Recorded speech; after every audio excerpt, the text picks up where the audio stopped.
Здравейте, уважаеми слушатели на Агри Подкаст. Много ми е приятно да ви чуя в съботната сутрин, колкото и да е горещо. Надявам се ние да ви подействаме малко разхлаждащо.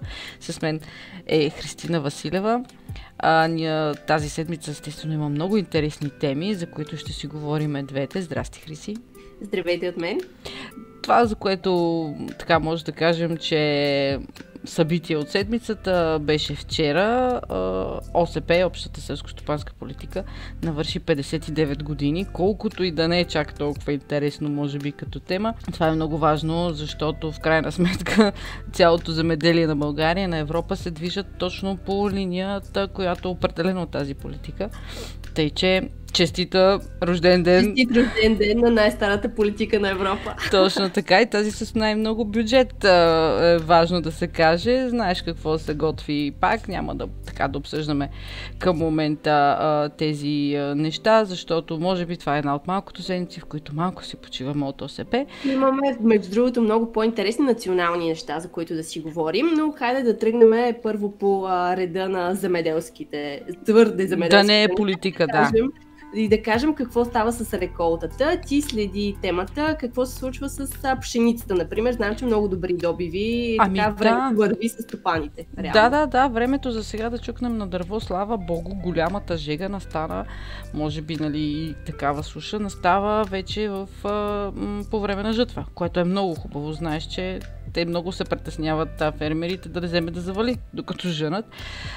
Сега, според Министерството на земеделието, средният добив е 605 кг на декар. Сега това е някаква уседнена цифра.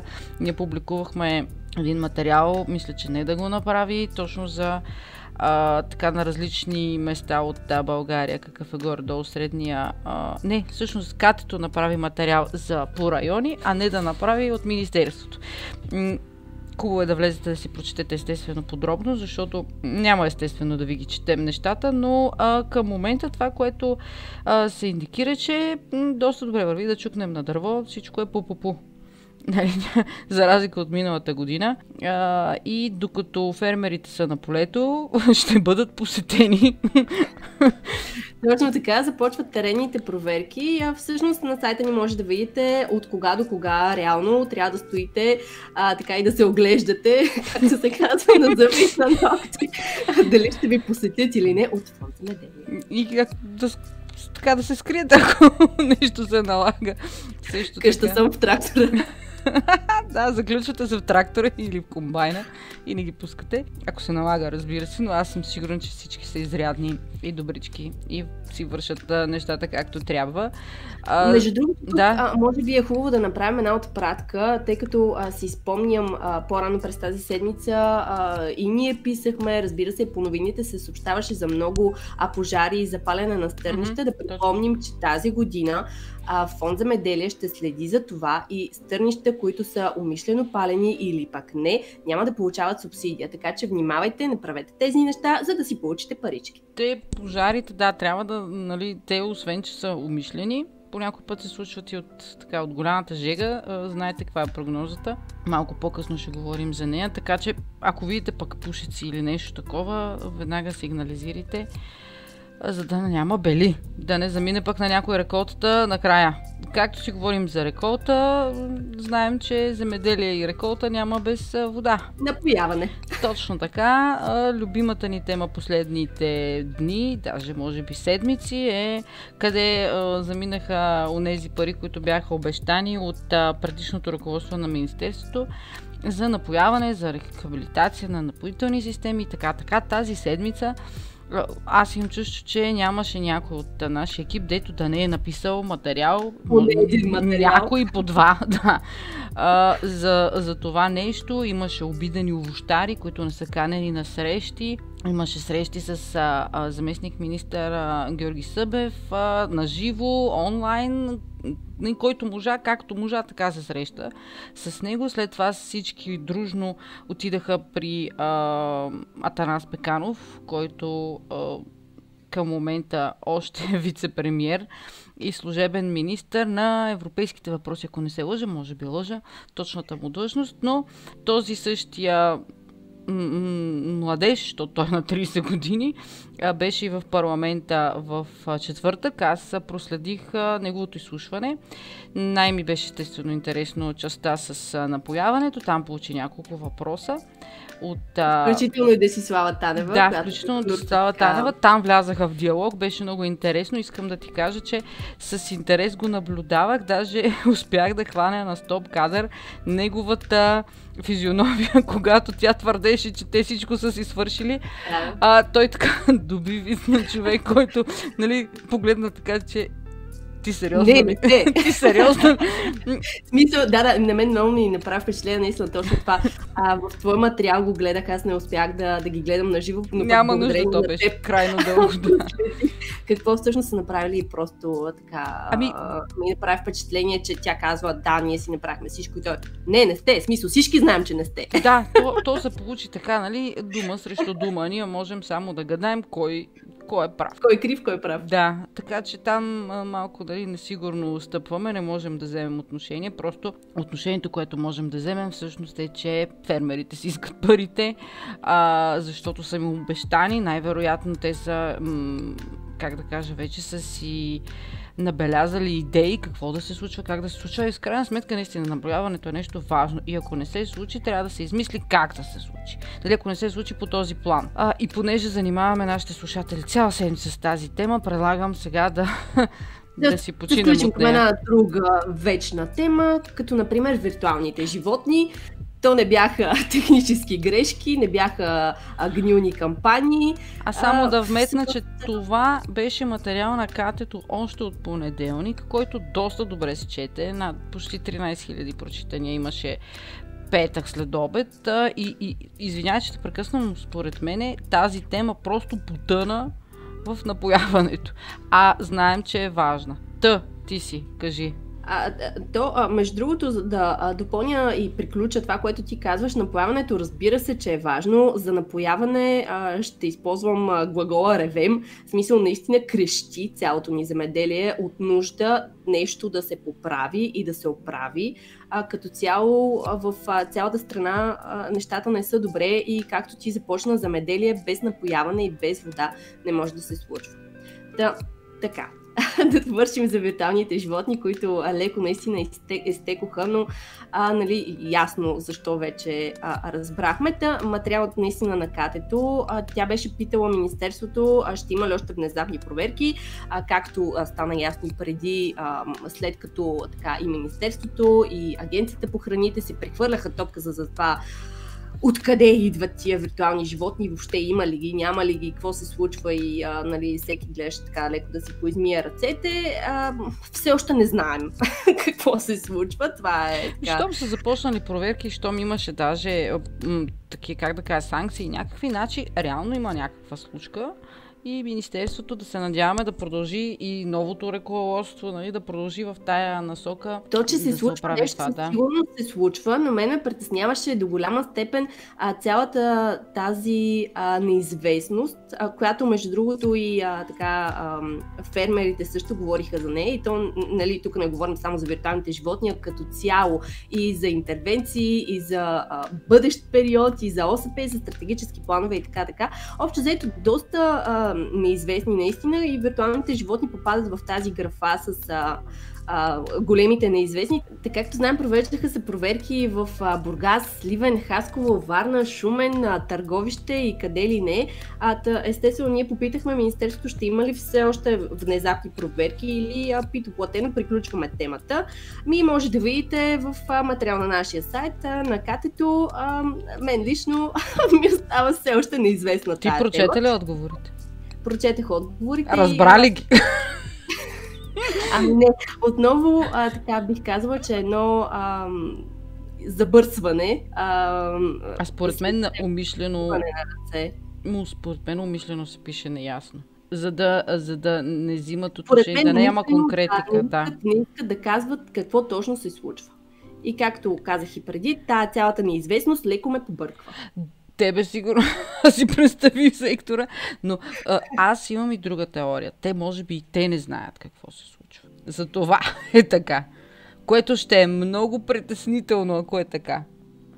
Аз не мога да разбера как не знаят какво се случва. Отиваш на проверка, виждаш, че има липси, очевидно ушните марки в куфарите не са някакви такива фантазии, за които не са магнити за хладилник. Журналистическа измислица. Очевидно тия неща се случват, съответно трябва да се оправят. Да, похвално е, че системата на Агенцията по храните ще се апдейтне, ще се актуализира, ще така бъде иновативна, адаптивна, информационна и по-надежна, може би. Но забеляза ли, че си в бъдеще време, докато говориш? Да, първо си в бъдеще време и второ, защо чак сега? Какво чакахме? Да ревне, те реват хората от много давно, но може би някой трябваше да ги приеме на сериозно и да вземе при сърце този проблем. А може би това е било схема, за която са знаели конкретни хора и е имало такива, които просто подпомагат тая работа така на високо ниво. Ниско-високо ниво. Аз не бих искала да коментирам, но знам за случаи, в които играят и така бивши шефове на Фонд земеделие, които са стартирали тези схеми заедно с фермерите. И това наистина, смисъл, все пак си говорим за много пари. И разбира се, едни подобни схеми няма как да изчезнат толкова лесно и да бъдат изкоренени изцяло. Всичко това, нали, така или иначе ние не можем да го докажем, просто чуваме неща. Разбира се, да. Да, и като щом ние се палим на тези тема, смятай какво има и на фермерите, сега ще те помоля да се похвалиш най-тържествено. Тази година AgriBG отново ще бъде част от Националния форум на младите фермери, който ще се проведе на 10 септември в Аграрен университет в Пловдив. Като тук разликата е, че освен, че ще бъдем медиен партньор, аз имах честа и ще имам по-скоро честа да бъда част от журито и също така ще бъда модератор на събитието, така че млади фермери, пък и не само... Пазете се! Елате в Пловдив, за да си поговорим и поне да си кажем здрасти. Кажи сега малко от кухнята, има ли интересни проекти, нещо интересно там покрай, защото ти участваш в едни тайни срещи, за които само ни кажеш, на среща съм за младите фермери. Нещо интересно прокрадва ли се тази година, имаме ли въобще шанс според тебе да... Това, което ми е позволено да кажа, е, че активността тази година е много голяма, което е супер. Направиха ми впечатление много проекти от различни сектори. В смисъл, има овощарство, има животновъдство, има информационни проекти, има проекти на хора, които дори така са започнали като любители и започват, нали, съответно да се занимават с земеделие и постепенно земеделието всъщност взима превес и дори си остават професиите, нали, се насочват изцяло към земеделие, затваряне на цикъла и въобще създаване на едни много устойчиви, иновативни стопанства. И аз, разбира се, всяка година, вече 3 години сме част от конгреса и въобще си партнираме, нали, с тях и по изработката на видеа и въобще като медийно отразяване, но бих казала, че тази година нещата изглеждат доста оптимистични. Дори има един така много готин, нестандартен проект. Вчера решихме, че ще бъде представен и в Пловдив, така че наистина може да си направите една кратка екскурзия, пък ако сте от Пловдив още по-добре, заповядайте на събитието, наистина ще бъде интересно, проектите са страхотни, а пък и младите хора, вярвам, са силно зареждащи, особено като четохме проектите и цялата искра и така амбиция, която носят в себе си, точно за развитие на сектора и на техните стопанства. Най-малкото да вдъхноват още някой, това ще е достатъчно. Аз точно по тази тема искам да ти обърна внимание. Тази седмица пуснахме ни 2 прекрасни материали. Не само 2, ние пускаме постоянно прекрасни материали, но за 2 прекрасни млади хора. Единият е Сунай, който е животновът от село Пенчо Славейково.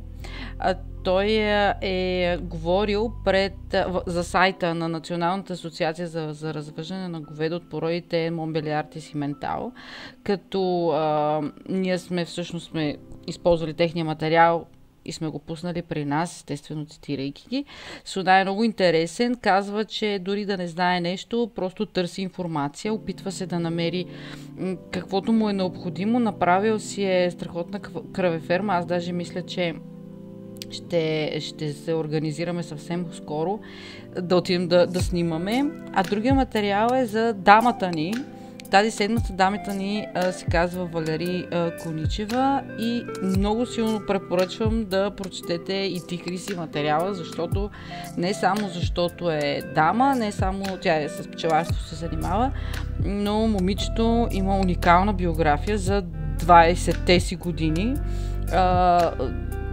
Просто аз всеки път, като чета такива материали, чисто искрено седа и си казвам аз какво правя със себе си, като видя хората какво правят до 20-та си годишнина. Уникална девойка с страхотни перспективи в земеделието, в бизнеса и въобще. И двамата с Сунай ми направиха страхотно впечатление, докато четах материала. Така че по темата с младите фермери и с амбициите, които те имат, тези два примера са страхотни. Аз бих продължила с младите фермери, да кажем, че кампанията ОСП работи за нас, остани на линия приключи и то приключи доста силно, бих казала, с два страхотни вебинара. С забивка, един вид. Единият за дигитализация, другия за роботите в земеделието. Две така леко по-далечни теми, но сякаш са все повече приближаващи се към нас, тъй като все повече хора се доверяват и на роботи, и на дигитализация. В този ред на мисли публикувахме и един материал за двама IT специалисти, точно така, които се занимават с роботи. Там материал е на София. Те са инженери, докторати са в Русенския университет, Кристиян и Тони, и разработват автономна роботизирана платформа за прецизно земеделие и фермерство, така са си го кръстили. Това чудо с GPS сензори ходи и открива засегнати растения от болести и вредители. Можете да ги видите, греят на нашия сайт, показвайки своята разработка. Аз страшно много се възхищавам на млади хора, които искат да влагат знанията си в селското стопанство, защото това е нещото, което ни храни и нещото, което има безброй варианти. Не е само в една посока, може да се ходи къде ли не. Така че наистина бяхме много тази седмица и предишната роботи, дигитализация продължаваме. Мисля, че нашите читатели, най-малкото, виждайки тези материали, трябва да се замислят дали това нещо няма да им бъде в полза в техните стопанства. Нещо забавно, преди дни получихме писмо от Фонд Земеделие за кампания 2017. Да, то сега няма така. Аз само да кажа, че когато се появи през съобщението, че в село животновъдите са получили уведомителните си писма за кампания 2017. Алелуя! Аз се обадих във Фонд Земеделие, за да попитам да не е объркана годината. Казаха ми не и ми казаха не се смейте. Сега, как... Мем дружно, минути за смях. Да, сега, тези уведомителни писма, чакай само да ти прочета какво пише. Те съдържат информация за размера на оторизираните суми и преведените субсидии по схемите за преход на национална помощ и обвързано с производството подпомагане за животни. Това е важно, защото те фермерите са забравили със сигурност. Според мен те отдавна са ги изхарчили тези пари и сега хубаво, че някой им напомня какво е било 2017. А пък според мен... Ти едно време помниш ли колко пари беше? Да, 2016 голема такава. Човек, много е странно при положение, че аз разбирам, че администрацията е трудна работа и че бюрокрацията е тежка машина. Обаче сега 2017 аз съм сигурна, че някои от тези животновъди, най-вероятно вече не са животновъди. Сигурно да.